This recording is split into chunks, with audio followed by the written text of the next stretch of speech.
Hello කවුද කැමති රසම රස අන්නාසි කරි එකක් හදන්න. මේක හරීම රසයි. පොඩි පොඩි වෙනස්කම් ටිකක් මං කරලා තියෙනවා. වීඩියෝ එක ඉවරනකම්ම බලන්න. බලලා හදලා මට අනිවාර්යයෙන්ම කියන්න ඕනේ. හොඳද? එන්නකෝ ඉතින් හදන හැටි බලන්න. මුලින්ම අපි අන්නාසි ගෙඩිය සාමාන්‍ය කොටු කෑලි වලට කපා ගමු.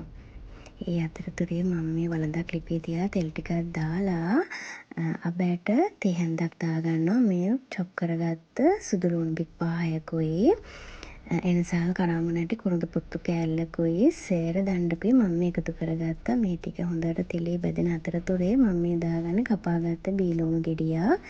ඒකටම රම්පේ කරපිංච දාගන්න. මේ දාගත්තේ මිරිස් කරා තුනක් ටිකට මැදින් පළලා ඊට පස්සේ අපි දාමු වේලිච්ච මිරිස් කරා 3-4කුත් පොඩියට කපාගෙන මේ මන් දාගත්තේ මිරිස් කුඩු මේ 3-5 මේ කහ මේ ටිකත් හොඳට තෙලේ තෙම්පරාදු කරගන්න මේ විදිහට. ඊට පස්සේ අපි කපාගත්ත අන්නාසි ටික එකතු කරගන්නවා. අන්නාසි ටිකත් හොඳට මේ තෙල් වල දැවටෙන්න කවලම් කරගන්න. ඊට පස්සේ අපි ලුණු එකතු කරගමු. මේ මං එකතු කරගන්නේ සීනි. මේ සීනි ටික ඔයාලා මෙන්න මේ විදිහට වළඳ වටේට එකතු කරන්න. එතකොට වළඳේ රසනෙට සීනි ටික හොඳට කැරමල් වෙනවා. එතකොට අපේ අන්නාසි කරි එකට අමුතුම රසක් එකතු වෙනවා. මේ විදිහටම කරන්න ඕනේ. හොඳද? ඒ ටිකත් කවලම් කරලා වහලා තියලා මෙන්න මේ විදිහට වතුර එනවා අපේ කරි එකෙන්.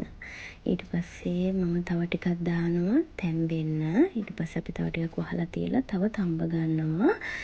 ඊට පස්සේ හොඳ මිටි කිරි පොල් කිරි ටිකක් එකතු කරලා ගින්දර අඩු කරලා වහලා තියන්න ඕනේ. මේ මම මොනවද දාන්නේ? මේ දාන්නේ රටින්දි.